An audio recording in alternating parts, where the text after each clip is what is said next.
Okay, I'm going to show you on the Equina cowl how to do the section where you're slipping and purling stitches in the 2-color honeycomb section. You are holding the yarn in front the whole time. You don't have to go back and forth. You're going to slip purlwise, 1, 2, 3, purl 3, 1, 2, 3. Make sure you're moving them down, because one thing you don't want to happen is for your slipped stitch in front to be too short. So you want to make sure, like you would do with a color work float in the back, that it's loose but not too loose, because you're going to be pulling it up when you knit under the loose stitches.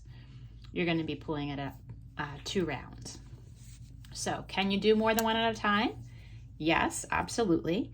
Again, just make sure you're not pulling it too tightly. So if you do more than one, say you did 2 at a time, slip, slip, slip, all fine. Make sure you're leaving enough here yarn before you start purling, 2, 3, so that when you pull it across, there's enough slack here.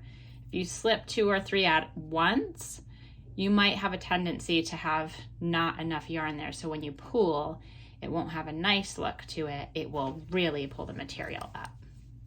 So you can do it 1 at a time, 1, 2, 3. Let this float across the front like you would with a color work float in the back if you do color work, and purl 3, 1, 2, 3. You can go too loose, so you don't want to go too loose either. You wouldn't want to, for example, 1, 2, 3, and then purl like this and have it too loose. That's probably a little too much material. You just want it to pull across the front of the 3 so that when you pull up on it, it will be taut, but also a little slack, if you will. And that's all.